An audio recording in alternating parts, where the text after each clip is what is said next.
I found your Apple Pencil on the ground. I've already lost this thing and found it maybe 6 times. And there's like this little secret passageway. Come through the mountain to like get down to the beach. Yeah. I turned to my left and I'm like, was that Hailey Bieber? Hailey Bieber and Kendall Jenner, their little squad, are walking right down to the beach. And I'm like, what the heck is going on? Bieber was there. I was on the dance floor New Year's Eve and I'm just vibing out. I look to my left and I'm like, holy shit. Whoa, I didn't expect you to be here. Motivation isn't there when you need it the most. So having a why for why you want to create content and what your goal is to get out of it will help you stay consistent. When you're thinking about the content that you want to make, is it going to be entertaining? Are you inspiring them? Or are you giving value? Are you educating? And I would say the best people can do all three. I'm a little different. I kind of hit all three typically on every video. I don't feel like I've ever been inspired by you, but maybe that's just me. Creating a long form piece of content like a YouTube video or like a podcast is a hack because you can repurpose that content. Tip 3, it's consistency. You can't expect to win, man, if you're not showing up, you're not getting at bats. Be as consistent as you can be to where you can follow it up the following week and the following week after that. If you have an idea and you've talked about it before, you can talk about it again. You just maybe change it up a little bit, add some different B-roll or use a different hook. How bad do you want it? Are you setting aside the time? Are you writing up your scripts on Monday so you can film on Tuesday and on Wednesday? Are you editing on Thursday? Are you batching stuff? You have to have a system for those things or you're just going to fail.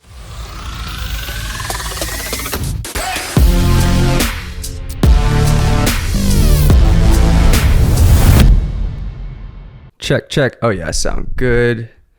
All right, I guess it is just me today. Let me pull out these notes. Here we go. Episode 93, how to dominate social media in 2024. I guess we're just gonna rip it. All right, here we go. Ladies and gentlemen, welcome back to episode 93 of the 505 podcast. I don't know where everybody's at, so I think it's just me today. Holy shit. If you guys were wondering, I'm back and I am so fast. Okay. Whoa. Do you see these? These are track shoes and I'm preparing for a marathon. And so I just got done running, I think it was 12 miles tonight, 6:50 pace. Is that where you were at? Just to keep it light. I'm wearing a hoodie too. So, and dude, not a beat of sweat on your face. No, yeah, I've just kind of. Are those new? Yeah, they're brand new. Hold on, wait. Let me see those again. Yeah, what do they say on them? They say nothing. No human is limited. No human is limited. Yes, it's hard for me to read. They let you buy those. Yeah, you know what's also ridiculous though is Nike didn't send me a box. I was a little confused. I saw that. What's up with that? Is that like a new thing that we're doing now? We just don't send boxes? I think they're trying to be environmentally conscious. That's ridiculous. But you like your boxes. You save all your shoe boxes. I just kind of like a home for them. I get it. I like a home for it. Should we start us off with a one-handed crack? Yeah. Got some Leisure. What flavor are you going with? Blueberry today, baby. The one-handed crack presented by Leisure Hydration. Here we go. Okay, ready? That was really good. Good, Braden. Bro, was that their pre or was that their after? I think that was pre. This one's here pre. Okay, so we got a couple pre's. We're gonna that's gonna be an 8-9. Yeah. That was really solid. Okay. All right, so hit me with it. Right-handed, not doing so hot. I might try left-handed. Does that give me any extra points? I gotta see it. I gotta see it to believe it. Absolutely pitiful. That was so bad. That was awful. Dude, I can't even get it. Okay, it's not about how you start, it's how you finish. Hold on. Okay, it's gonna be a 3-9. But hey, what's really cool though about this drink is linked down below, and it is a direct way to support the boys. Yes, Keon really wants to move up here to LA, and you guys are you guys specifically are suppressing him from doing that. Yeah. If you don't go cop a Leisure, okay, they're on Amazon. I personally like the blueberry, but they got a little mixed thing. You can do the blueberry, lemonade, or tropical mango. You want to know how good they are? We're already running low because my girlfriend is stealing one every time she comes over. That's unacceptable. I know. We gotta get those back. No bullshit though. These are delicious. Oh, I'm a big fan. Like I said, blueberry. I'm doing it every day. It's got a little ashwagandha in it. Calms me down at the end of the day. Some magnesium. Yeah. It's good stuff, dude. But this is gonna be one of my favorite pods. I think this one specifically. Yeah. We're holding down the fort per usual. We're just holding it down. Holding it down. We miss our good buddy Chase. Dude, I haven't seen him all year. Oh, I found this on the ground. So I was gonna notice. So if you guys are watching the video on YouTube, 1 sub, 2 hit a like, 3, Costa's got an iPad, which is huge for the program. Yeah, massive. You wanna know what's crazy though, is this would never happen to me personally, but this is on the ground. I found your Apple Pencil on the ground. Oh, did you? Yeah, and it's one of those things that mine would never fall off because I have this really cool case. Really cool case. I'll give it back to you. I've already lost this thing and found it maybe 6 times. So was the case just a little out of the budget? You just couldn't get the case. Okay. In all honesty, the reason I didn't get the case was because I wanted it to, I don't even know why I didn't get a case. I think I thought it was going to fuck up my like ability to have it lay flat while I wrote. Am I regretting not getting a case? Yeah. Yeah, I feel like that's pretty flat. But no, it's fine. It's fine. So you did take social off your phone. Have you been feeling good about that? So I had this idea. Okay. I had the thought, and I think a lot of people might be able to relate to me on this, where I just feel like I'm too addicted to my phone, more specifically social media. It became such a habit of like, not even just first thing in the morning, I'm looking at my phone, scrolling through Instagram. I'm talking about, I didn't feel I could be doing anything not stimulated. I'm going down the elevator to go to get in my car. I'm looking at Instagram, or I'm walking to my car if I don't have, if I have street parking this week or this month. Bullshit. Looking at my fucking phone, like at the gym, like I feel like any chance I got, like I don't even know how many times a day I was picking up my phone out of my pocket and checking social media. I'm so curious what I'm at. What do you have an idea of what you were at? So I don't know, but I want to show you something cool. Okay, show me. My screen time. Yeah. What was your screen time at, and what's it moved down to? I don't know what it's at, but my daily average is 3 hours and 10 minutes, and it's down 39% from last week. Wow. So it's working. I average pick it up 91 times.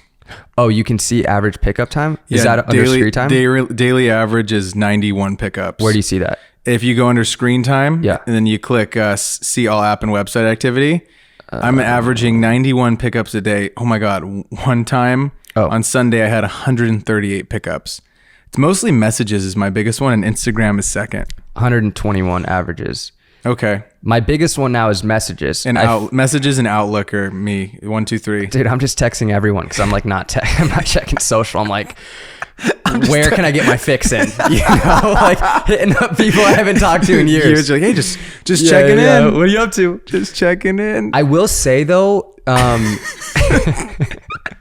so you have to have the discipline to like not re-download the app. Mm-hmm.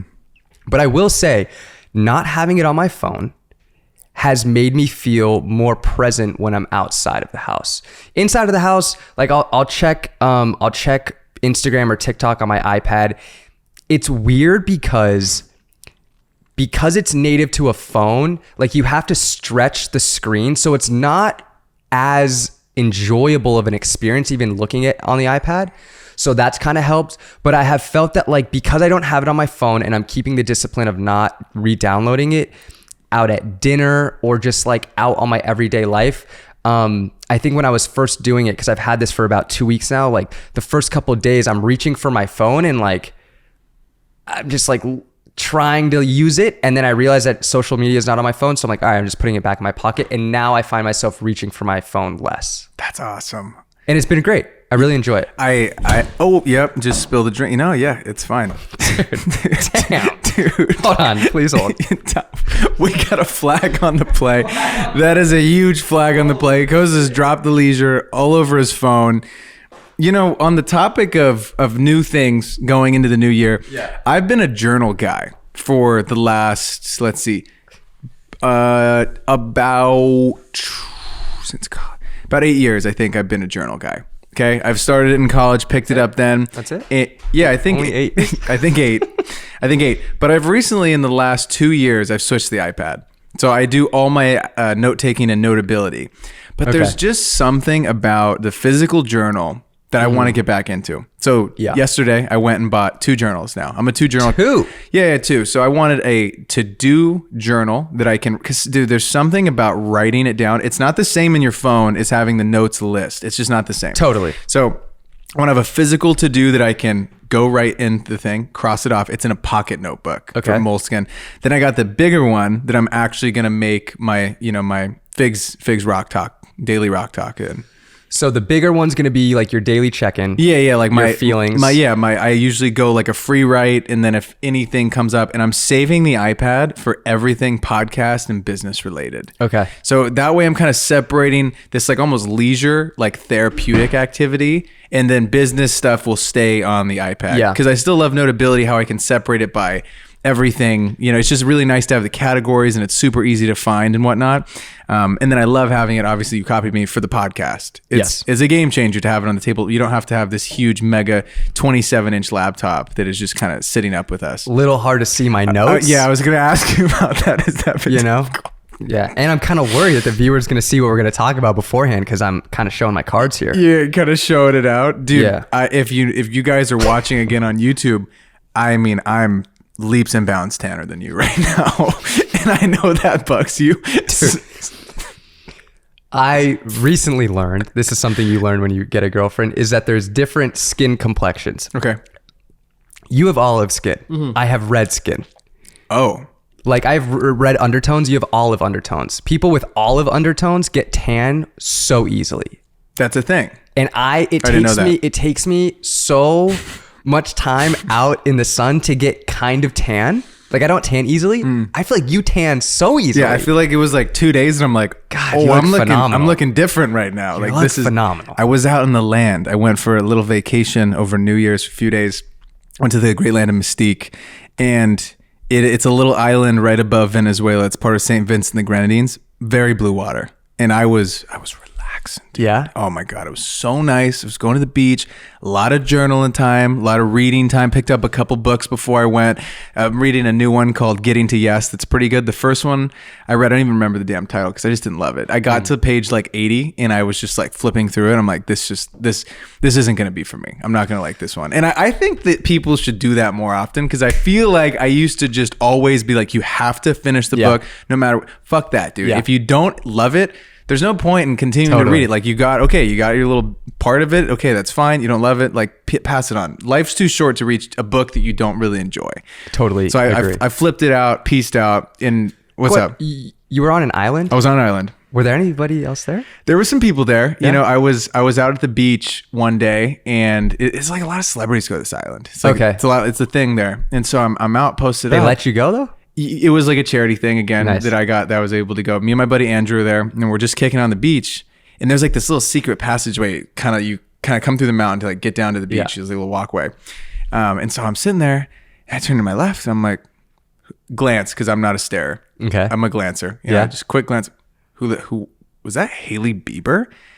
Hailey Bieber and Kendall Jenner, their little squad, are walking right down the alley to the beach. And I'm like, what the heck is going on? And we were just casually at the beach. They're like 10 feet away. They're taking Instagram photos. It was pretty funny. I got to see like the behind the scenes process.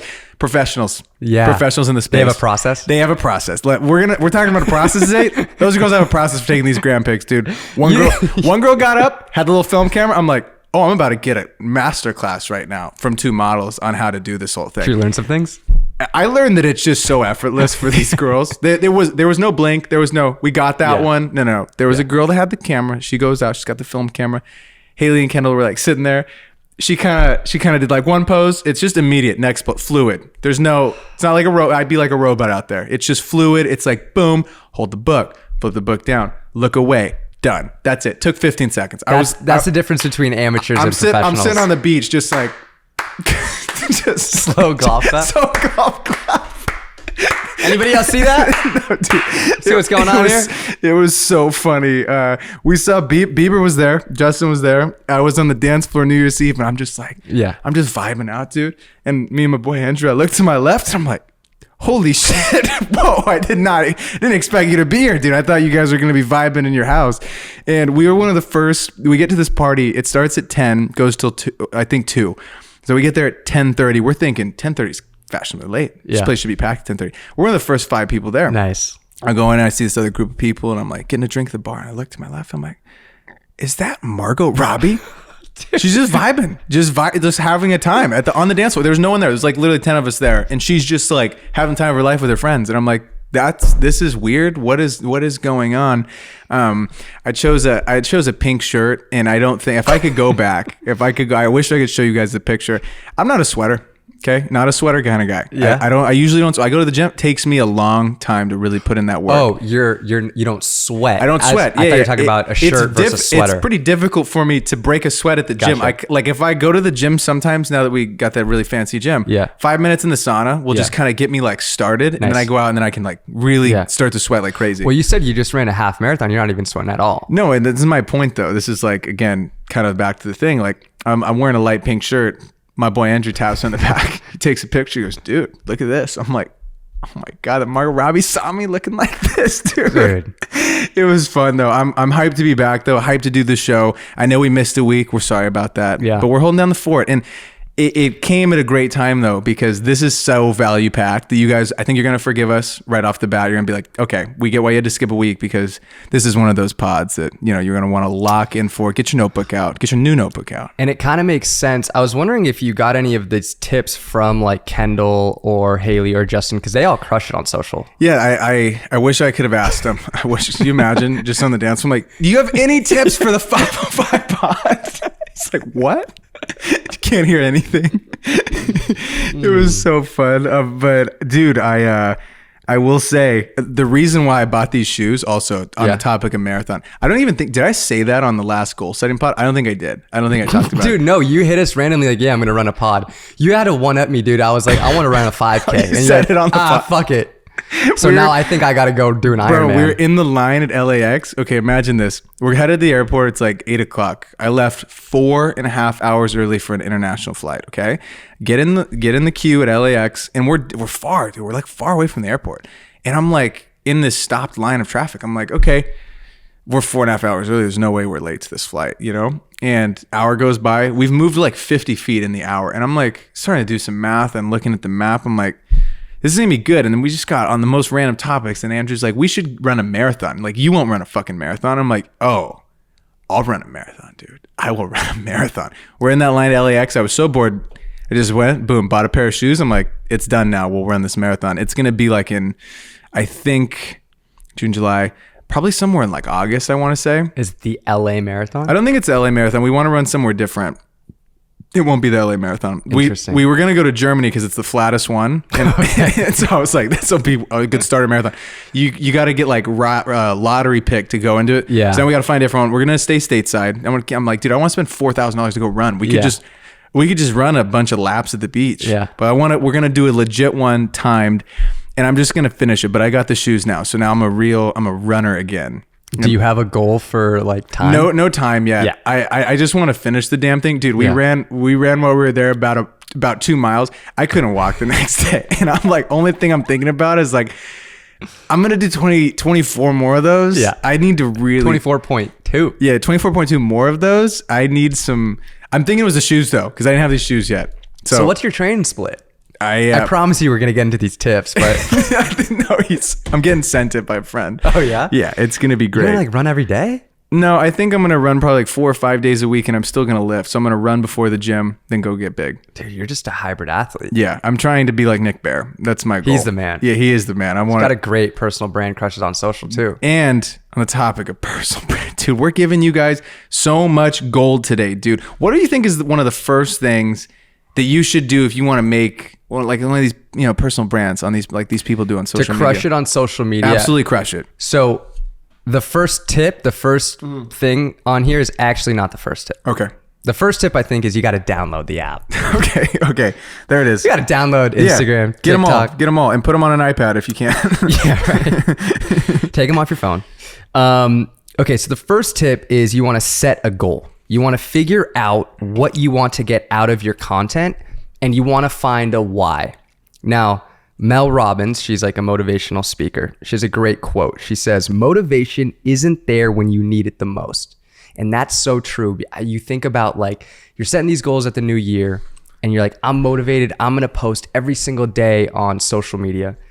And, you know, day 3 comes around, maybe you have a streak going. And then after being consistent for a little, you maybe like lose motivation, or you miss a day and you fall off. And so you think you're going to be motivated when like you're setting your goals and your intentions. But when it comes down to it, like you might not have the motivation to create.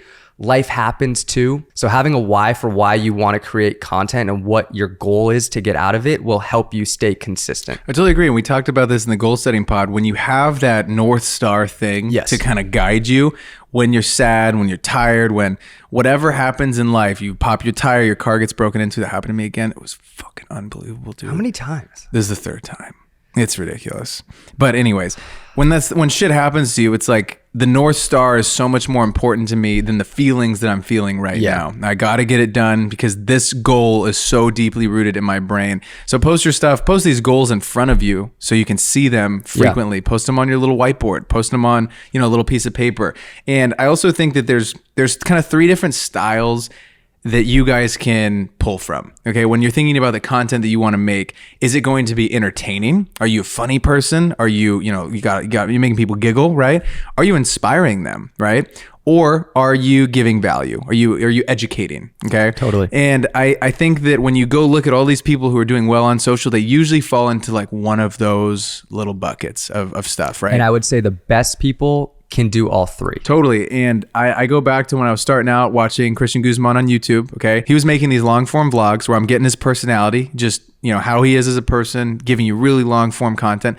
Then he's showing you this motivation like edits in the gym. That's all inspirational stuff. I'm like, oh, I want to be fit. This might get me up off my ass by watching this dude work out.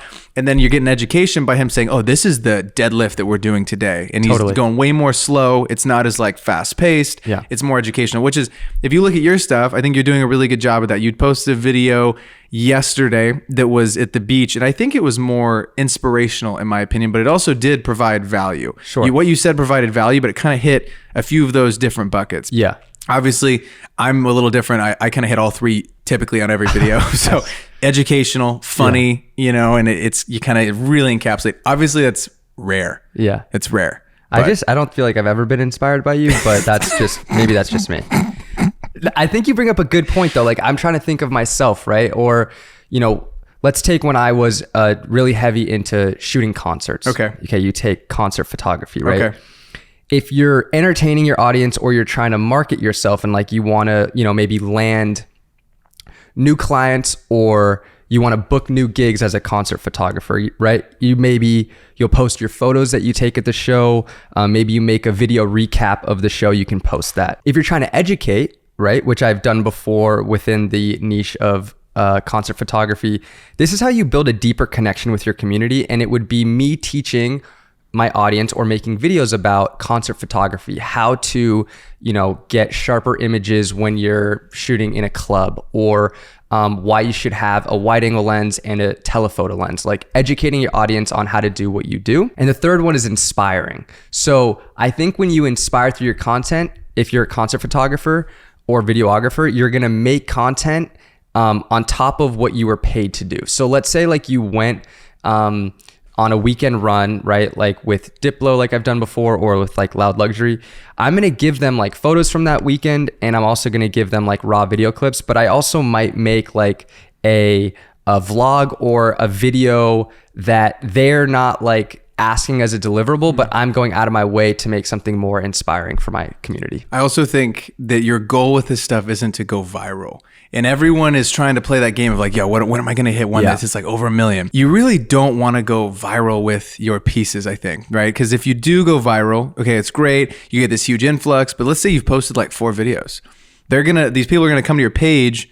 They're not going to probably convert to followers, and they're probably not going to hang out with you because there's like, this guy or girl doesn't post. Like what? Yeah. There's nothing here for me, But when you build up your catalog and eventually maybe one hits 10,000 or one hits 5,000, it's an amazing feeling when you look at your piece and it's like, oh, this got, you see followers coming through because they're resonating with the thing that you're putting out. And they see the catalog and they're like, okay, I know that Coast is going to come back tomorrow, or he's going to come back in a few days, and I'm going to get something else maybe along this space that I'm interested in, or maybe I'll learn something from him in a week or so, And most people, you aren't ready for that influx. Yeah. Most people aren't. Some of you might. Some of you like you've made your 100 videos, you've made your 200, you know what you're talking about, you have your brand down. But most people, when they do go viral, it's like, okay, you got 1 million views, great. What? You still woke up tomorrow and you're in like now a frozen state because you're like, what? I got to follow it up with something crazy big, and it's like the best people will just continue to just rip at it, continue to get at bats. And instead of going viral, I think even the way that I look at the pod clips, right? Now every single pod clip gets just about 10,000 or more views. Sure. If we post 100 of them, right, it's 1 million views. Yeah. Right? Is that math correct? Or is that 100,000? 10,000 zeros. If we posted No, you're right. 1 million views. Is that right? Yeah. Are we positive? 10,000 times 100. You add 2 zeros. Okay. 100,000, 1 million. Nice math, dude. God, I failed calculus in college.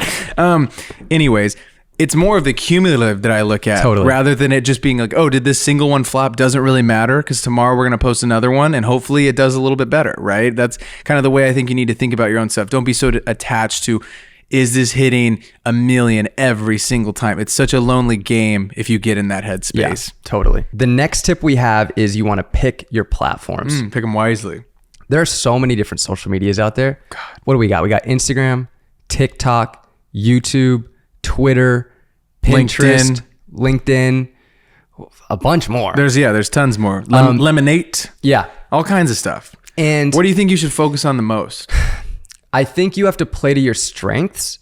And I would also say that if you're really trying to take social media seriously, it can be really tempting to be on every single platform and feel like it's overwhelming if you're like, oh my God, I got to post on Instagram and TikTok and YouTube and Twitter and LinkedIn, all these. It's like, we recommend finding one or two, pick your strengths, be like, okay, I can really crush it at Instagram and TikTok. Okay, focus on that. YouTube, it's longer form content. Maybe that's a little bit more of an ask. Like maybe you're not there yet. Maybe you can post on YouTube Shorts, but maybe not long form YouTube content yet. We're photographers and videographers, we're visual people, right? So like Instagram and TikTok is going to be our bread and butter, but maybe you're a writer. So maybe you're going to be posting a lot more on Twitter and LinkedIn because it's more focused on writing. And what's crazy is it's the first time in history that you could post the same video on Instagram, repurpose it to TikTok, repurpose it to Shorts, and it's still going to have validity on like all 3 of the platforms. It's still a repostable thing. No one's gonna be like,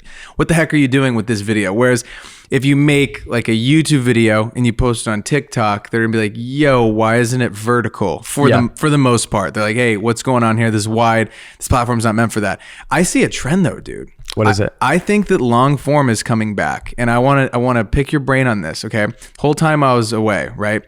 I was definitely going on TikTok. My TikTok time has dramatically gone down because I felt like it was a revolving door of content and it was freaking me out. I feel like you're like, in everyone maybe that's listening to this, you might say, damn, you feel like you get literally sucked into this door and you can't get out. It's like you're just vroom, vroom, vroom, going to the next video, going to the next video, and then you look at your watch and it's like, it's been an hour and a half and I've just pissed my life away for an hour and a half. And so instead, I was been watching YouTube and I love sitting down and it feels less like icky, in my opinion. I watch a 15-minute video, a 12-minute video. I really feel like I got to know this person. They put a shit ton of effort into this video. Love it, getting a good story out of it. It's like got a start, a middle, and an end. And it feels so much better, in my opinion. And I think the pendulum is shifting back. Obviously short form is important. It's never going to go away. You got to learn how to do it. But I feel like it's shifting back to long form having a ton of... Long form always had weight. I think that the weight never went away. But I think the pendulum is shifting back to long form. What do you think about that? I think people just have short form content fatigue. Ooh. Like I think Can that go away? I just think that... I remember Instagram... It was like super hot for a few years and then you're kind of like wanting something fresh. I think just as humans, we're like constantly trying to evolve. So if you're consuming the same type of content over and over and over again, you're going to search for something new. Yeah, it's really interesting. Also what I see working as well on Instagram specifically, they're really favoring this content that is shareable. And there was an interview with the Instagram CEO a minute ago, and he was talking about how Gen Z, they're spending a majority of their time, it was ridiculous, it was like 90% or something very high, in stories and DMs, which means they're maybe looking at some stuff or they go on their Explore page, they see a funny video, they see something they like, and they send it to a friend, and then they're chatting about it in the DMs. So even with the stuff that I'm making, if it gets a lot of send-offs, that little arrow button, I know that it's going to do pretty well. I'm like, I have a feeling this is already at 50 send-offs, 50 shares. This is going to probably be a better performing piece because people are sharing it and then they're chatting about it. Oh, blah, blah, blah, whatever. So you want to make things, I think, on Instagram specifically right now and TikTok. Chloe's noticing on TikTok as well. If it's getting shares, it's like it's promoting it way more than the likes. You know, likes almost are a lot lower. No, they are. Likes are a lot lower on the totem pole, in my opinion. I want to see comments engaging on it, and I want to see shares. It's cool to get a lot of likes on something, but if you get a lot of people commenting or a lot of people sharing your stuff, I think it's just a better way to, you know, see if people are resonating with what you're posting. You also brought up YouTube and how you feel that long form is kind of the wave and is gonna kind of, I guess, not like take over again, because it didn't leave. No, it didn't leave, but like kind of take that, not take its identity back, but almost take this social beast back and be like, yo, this is our thing. Like the podcast. I think the podcastings, I love listening to pods. You can listen to them at any time of your day, on your drive, at the gym, on your lunch break. I think that the long form stuff is just going to win overall. And I think people are craving, they're craving like realness. And you can't really hide from being fake on a pod, on a YouTube video. It's like you can be a totally fake person for 30 seconds. It's hard over the course of like an hour. Totally. They're going to see they'll see your real personality. They'll see what you're really like. I don't know. That's what I think. And I also think if you want to get into one of these apps, whichever one it's going to be, pick the platform. Let's say it's YouTube. I would go to whatever space you want to dive into, pick your top 5 creators and write out on each one what they do really well, what you like about their stuff, how long are their videos, how often are they uploading. And you can pick a few things from all of them and then go place it into your work. Pull a little bit of inspo from all the top players. Totally. And last thing we'll say along the topic of YouTube and longer form content for shorter content is creating a long form piece of content like a YouTube video or like a podcast is a hack because you can repurpose that content, right? So we make this podcast, right? It's an hour long. We can pull damn near 40 clips from every single episode that we do and post it on social. So if you can find a way to make a long form piece of content, it allows you to stay more consistent and just create more content because you can repurpose the long form piece of content into shorter form pieces of content. Absolutely. Tip 3. Okay. Big one. This is the big one. Write this down on your forehead. It's consistency. Okay. You can't expect to win, man, if you're not showing up. You're not getting at bats. That's the only way that you'll actually be able to, one, get feedback from the few people in the beginning that are listening and watching. They'll tell you, they'll say, oh, I really like this. Or they'll ask you questions. They'll give you more content that you can actually make. You engage with those people. The more often you show up, people will begin to expect it. Totally. If you're filming in front of one little space, you have a little blue light behind you, you have a green light, whatever. When it pops up on their feed, they're gonna say, oh, I like that person's video. Let me stay and watch this. It like almost kind of shocks them out of this like endless scroll to stop and kick it with you for a second, see what you have to say. And I feel like we often hear consistency and you hear people preach like, yo, you got to post as much as you can. Like you got to post every day. If you can only post 3 to 4 times a week and that's what you're like capable of doing, do that, stay sane and stay consistent with that. If you can up it, in the future, great. But if you can just start with staying consistent and being like, yo, I don't want to bite off more than I can chew. I see Gary Vee posting fucking 50 million pieces of content a day.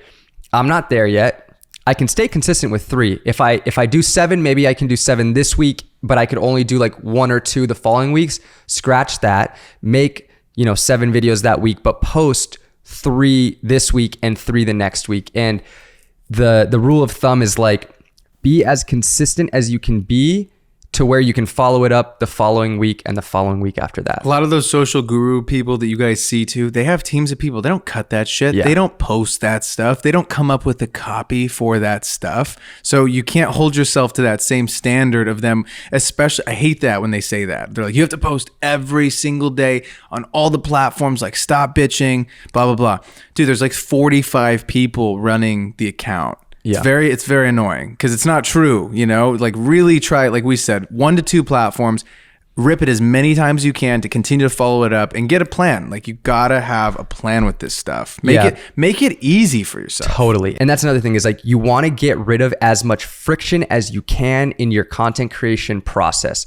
If you can have your lights and tripod and camera and mic set up in the same place to where you can just turn on the lights, turn on your camera and go, like the less time it takes you from thinking of an idea, writing out your script and making that video and then editing it and posting it, like the less friction there is there in your process, the easier it is going to be to make more content and to stay consistent. I mean, dude, I used to take down the lights every time we'd pod. Yeah. I'd put them away in their little bags. Awful idea. Because every time we get ready to pod every week, I'd be like, oh my God, I got to take the lights out. Got to set them up. They stay up now. We're doing it every week. They stay up. We use it for our own stuff too. And I think about the little things that would add friction to me when I was filming like the 30 for 30 challenge. I had my tripod set at the exact same height. The focal length was literally taped on the camera where it needs to be for the perfect talking headshot that I wanted. I had the lav mic set up. They're always charged, you know. Even in the Premiere when you're editing, I had my LUT that I was going to put on. It was already pre-saved right there, ready to rock and roll. You said this before. You do this with your type. You have your text just locked and loaded. It's dialed in. And also a Premiere file template. So every time I just copy and paste it, the bins are already organized. Everything's ready to go. You want to make, I mean, dude, when you're doing 47 things in your day, you want to make that stuff not take time because it all adds up. It all adds up. And at the end of the day, you're like, damn, where'd the day go? You know, and you could have got 30 minutes back with these little tiny tasks. Totally. And even like, what time are you going to shoot at? Or what time do you come up with your, you know, best ideas? Maybe you're, you know, planning out in the morning, okay, from 9 to 10, I can come up with ideas. And then from 10 to 11, I'm going to shoot. Or maybe you know, use one day to plan out all your video ideas and then the next day you shoot. But if you stay consistent at like the time of day, that's just like, okay, I know I'm doing it, less friction, one less thing I have to think about. And tip 5 is plan. You have to have a plan of attack. Got to for this stuff that you're going after.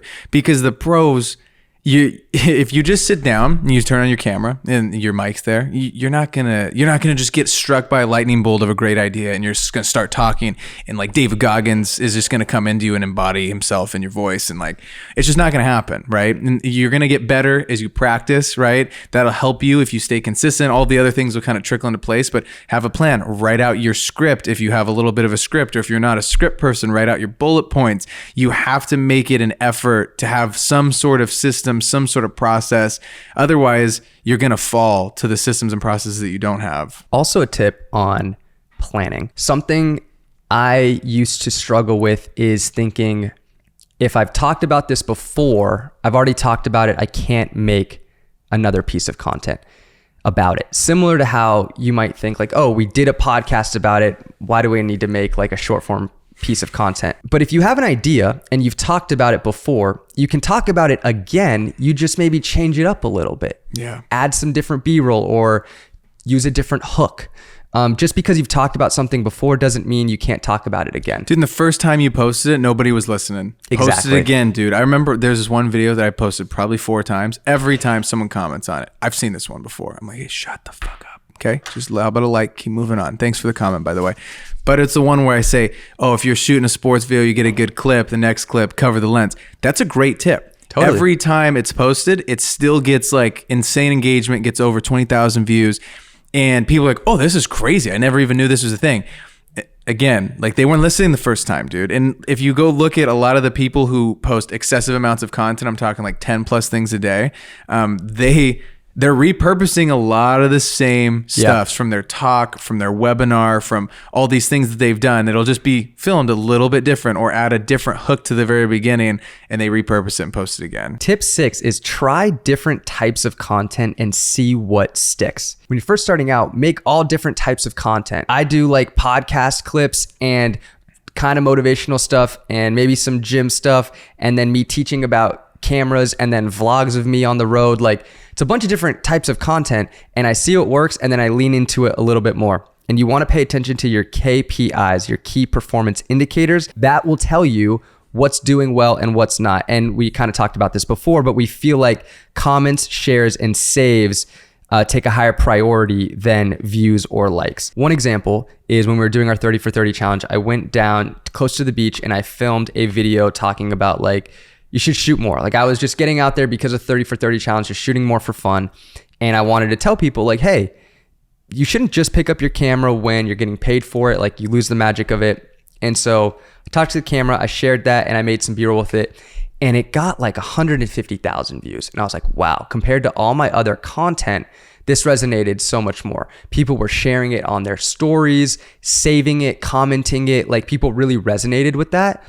And so if I look at that, how that piece of content performed compared to my other pieces of content, it's like, okay, people really like this. I should do more of this. Yeah. So now I'm trying to incorporate more of that style of content into my your arsenal. Yeah, into my arsenal. And number 7, like you're saying, looking at these comments, right? It's community. Community is so important. Thank you guys for even being here. Appreciate you all for listening to us. But the community is everything. They're like, I think a lot of people mess this up, dude. Once they get a little bit of following, a little bit of, social media growth, they just forget that why they're doing all the cool shit is because of all the people that were supporting them, So if you want, in the beginning, really specifically in the beginning, any person that comments, you better comment back, dude. They're going out of their way, out of their day to leave something nice on your video. You better comment back to them. I had a professor in school. I took this class on social media, and he was talking about like your perceived audiences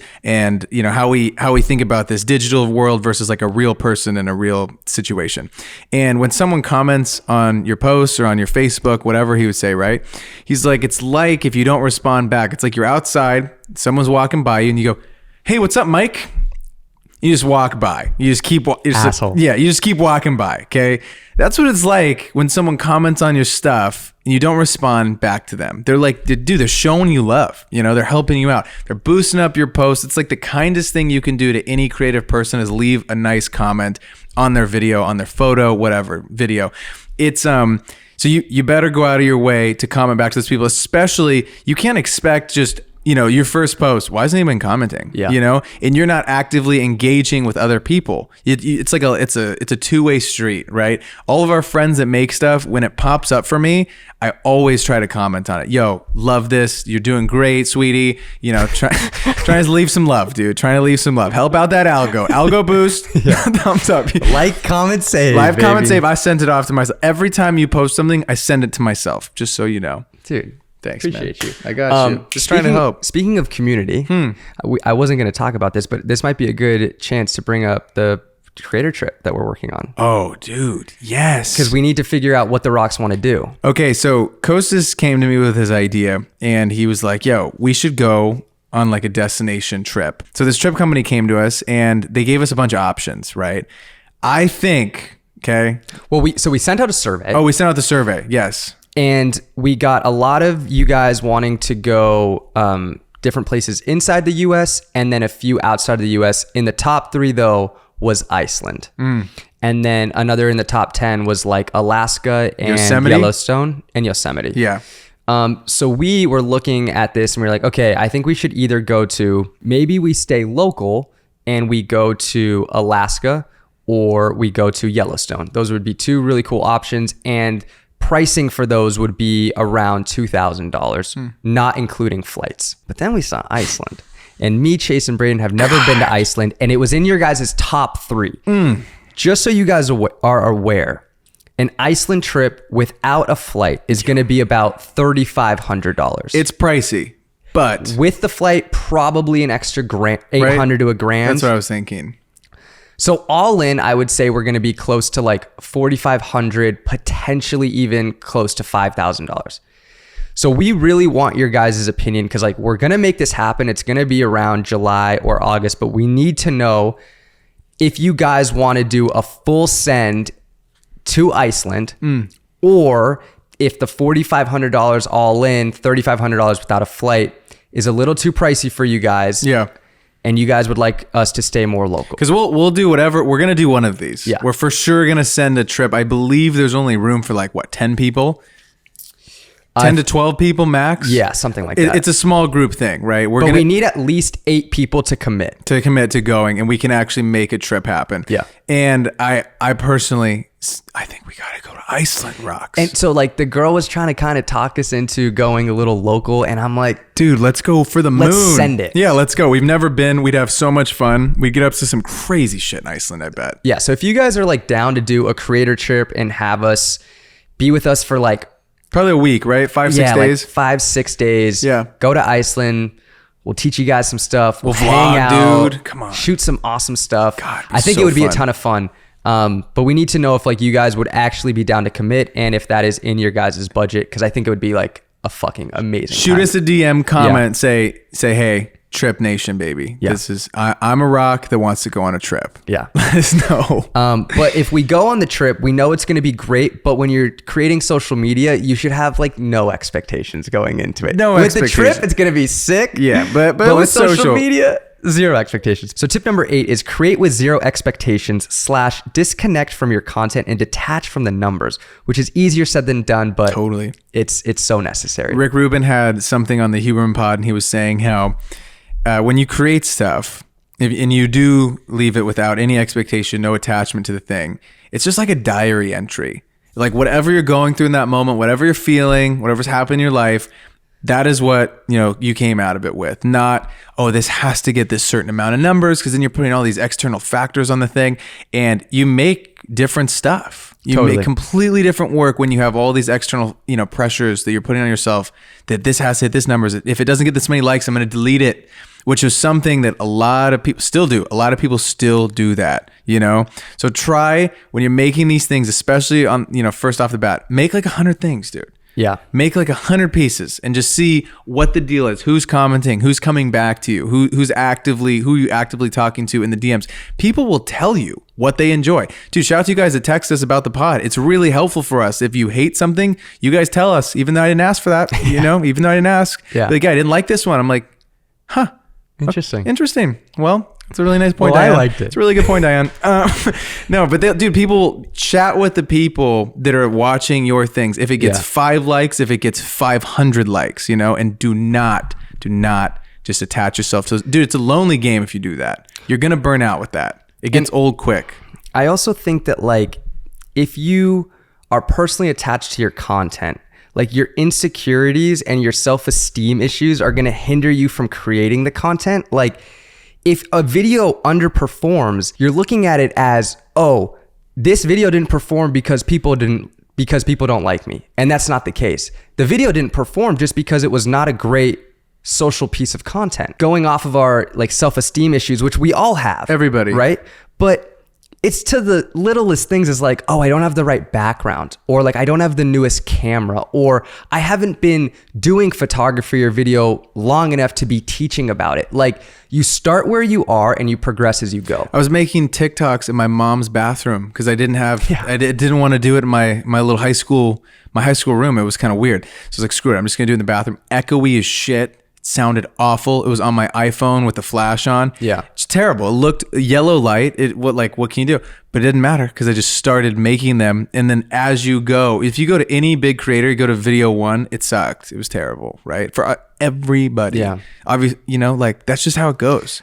You're not supposed to be rock star day 1. Yeah. I also think people might look at us and be like, you guys are shooting on a really nice camera. You have 2 really nice lights. You live in a nice apartment. You have a good set. Like, easy for you to say because you have all the nice gear. I regret not filming myself more when I was first starting out, because it's really cool to see your progress. Yeah, really cool to see the progression. So it's good for the documentary too. Exactly, dude. Number 9, okay? Build a brand. Do not just build on trends. Yeah. This is a big one, dude. This is a big one. Because if you're posting all these trends, there's no depth to you as a creative person. I'd argue also it's just not art. It's not art if you're just following these trends.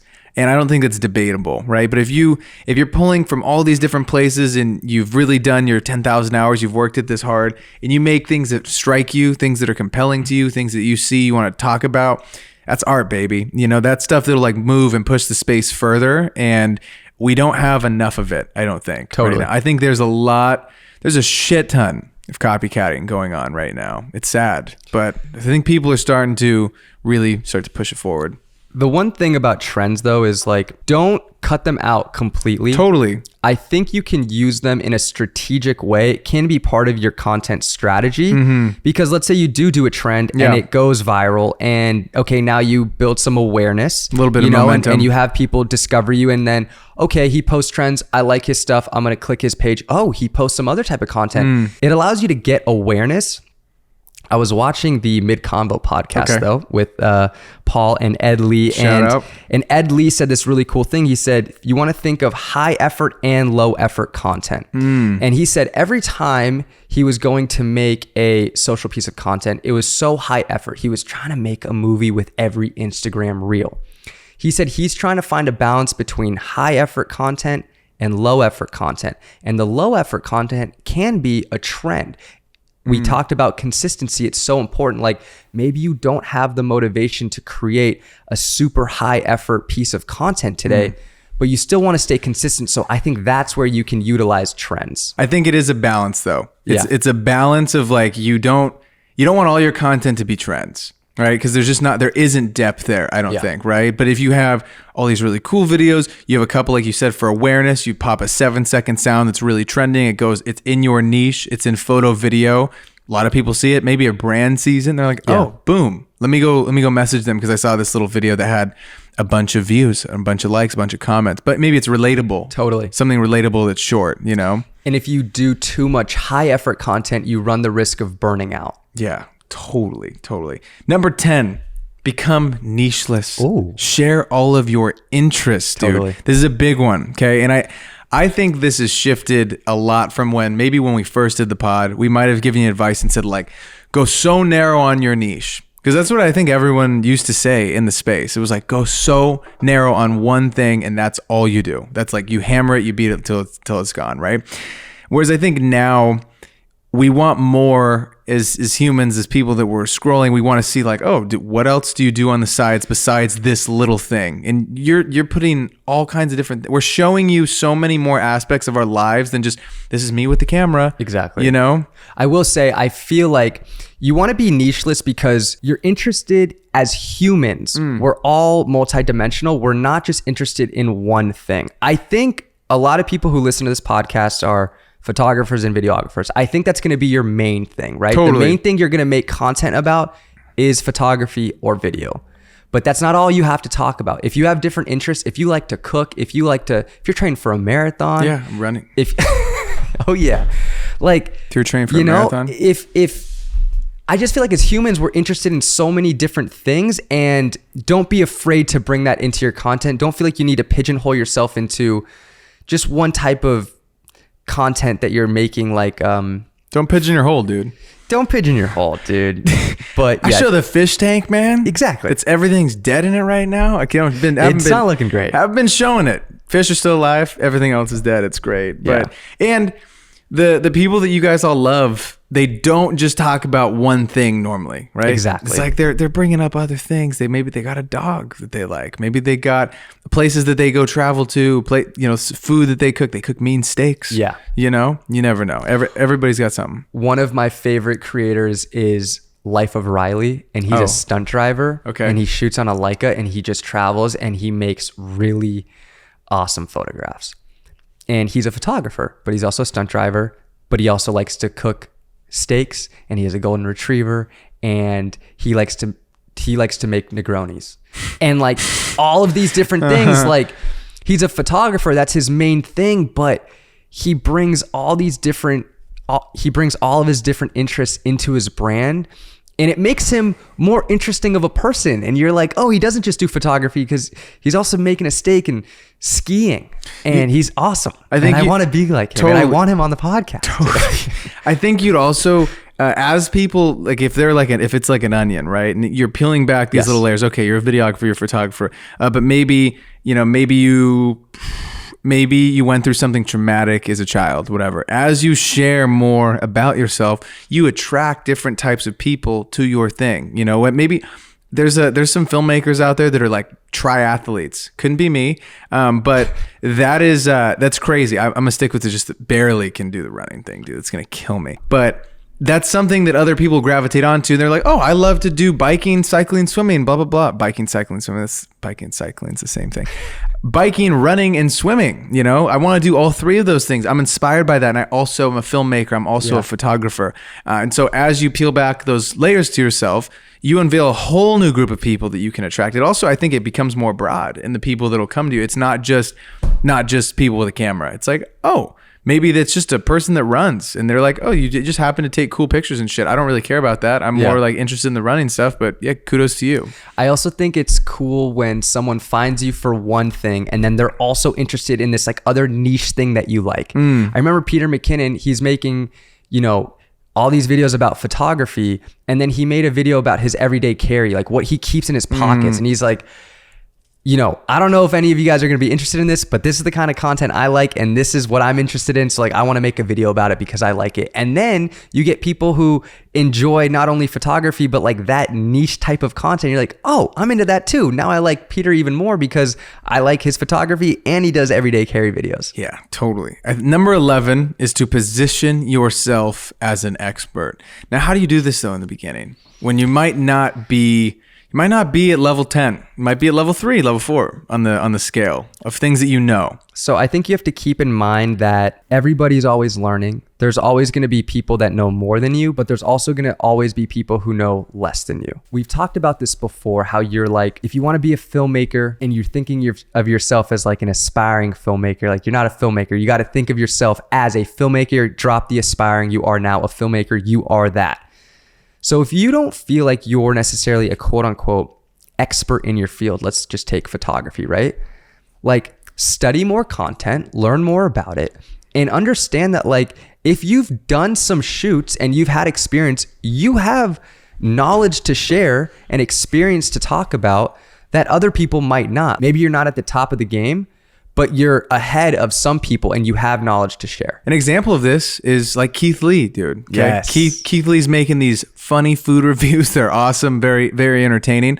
But people are like, yo, this is world-renowned chef Keith Lee. You know, he's giving you these food reviews. They thought of it as an expert. He didn't go to culinary school. He's just a foodie, you know? Dude, he was an MMA fighter. MMA fighter. There you go. And then he switched to making food reviews in his car. And it's like, you just trust him because he's thinking of himself as an expert. Totally. So now you're also like, I got to trust this guy's taste buds because trust in his gut. Yeah. Let's go. Exactly. Number 12. Perfect is out. Relatable is in. Oh, what else is out and what else is in, dude? God, dude, we're just letting them know. For your life, okay, for 2024, what's out and what's in?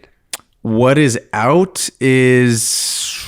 You know what's in for you? Huh? Hoodies without drawstrings. Hoodies without drawstrings. Drawstrings they're very in. I don't know what else is out though. I didn't really think a lot. You know what's out for you? Tell me. Journaling on your iPad. That's out. That is out. I'm back to the pen and paper, baby. Yeah. Got 2 of them. Can't wait to dive into them, dude. I think right now, specifically on social, at least what I see, people are tired of the perfect life, the perfect everything. We want more relatability, want more realness out of the people that we're following. I think it's big. People shouldn't try to like fake being authentic. That's definitely bad. Okay. But this idea of perfect life, perfect everything, like nothing's ever messed up is not in for sure. That is gone with the wind. We're out of that. Dude, you even see it with content like even the influencer-y content has totally shifted.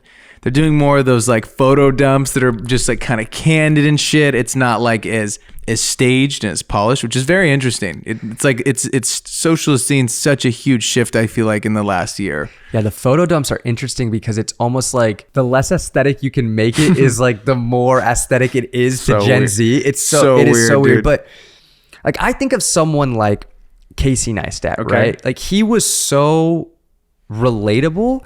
At some point he was like he is extremely rich, but he was making a ton of money off of YouTube, but you never thought of him as this like super rich, crazy successful filmmaker. He was just like this relatable guy on YouTube who was eating dollar pizza in Manhattan. Like he was making really relatable content, and even his like camera angles, like nothing was perfect about it. It was more relatable, which is why he was able to build such a deep audience. Like he didn't color grade the stuff. Exactly. There wasn't like this crazy sound designer going nuts. Yeah. And you know, the camera, like sometimes he would change the shot and he'd like hold on to the camera for an extra second. It was so fun, dude. God, I miss his videos so much, like every single day. I know. God, It's such a treat whenever you see that he posts a new video. Oh God, maybe tomorrow we'll get lucky. Yeah. What's number 13? Tip number 13, you have to make it a priority if you want to grow. I think someone who I've been personally inspired by, a close friend of ours, Jayhawk, I see him having a full-time job, also ripping full-length YouTube videos and short-form content. And it's just because he's making it a priority. Like if you want to grow on social and you want to be successful, you just have to make it a priority. And sometimes you're going to have to sacrifice stuff. Maybe this weekend you can't go out with friends, or maybe if you go out, maybe you can't drink because you don't want to be hungover the next day, and you can still go out on Saturday, but maybe you're not staying out till 2 a.m. Maybe you're coming home at 12 so that you can get a good night's rest and you can create content the next day. And it's like, how bad do you want it, man? Totally. How bad do you want it? Are you setting aside the time? Are you writing up your scripts on Monday so you can film on Tuesday, and on Wednesday? Are you editing on Thursday? You batching stuff? You have to have a system for those things or you're just going to fail, you know? I definitely run into this of making up excuses why I haven't, grown as much as I want. And if you really audit your life and you look at what you're spending your time doing and be honest with yourself, are you making content a priority? Are you making social media a priority? If you're not and you don't care about growing, that's fine.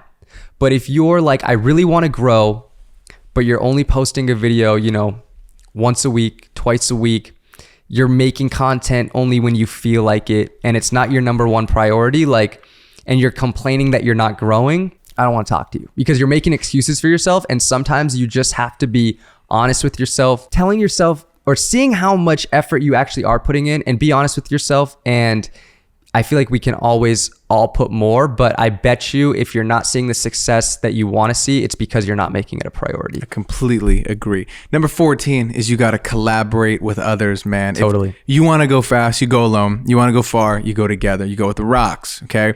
You are so much more powerful as a group, dude. If you got a buddy who's also doing this stuff, you don't even have to be in the same state as them. You can make a group chat, comment down below for your accountability buddy, get a buddy you're talking to. Hey, I'm going to go make this week. This is what I'm planning on. What are you planning on doing? And you can keep each other accountable because you're so much stronger as a group. You can even we help each other film stuff all the time. I've helped you film a lot of really sick brand deals, probably some of your best ones. And it's fun though, because it's like without you helping me film stuff, it just isn't the same. You don't have the higher level of stuff. You don't have someone like a real person that knows how to use a camera helping you out, make the things or take your photo. We've all been on a trip. Got a buddy, right? Maybe wants to take some photos with you. Yeah. Maybe never used a camera. You get the camera back and it's like all crooked and shit. And you're like, that's great. I'm not getting my picture, but I know my buddy just got a heater because I'm nice with the camera. Yeah. And it's so depressing. Another great thing about collaboration is you get to tap into somebody else's audience. We have this podcast together. Someone might find you from a reel or a TikTok that you post about some Lakers stuff. They find our podcast, then they find me, and now they start consuming my content.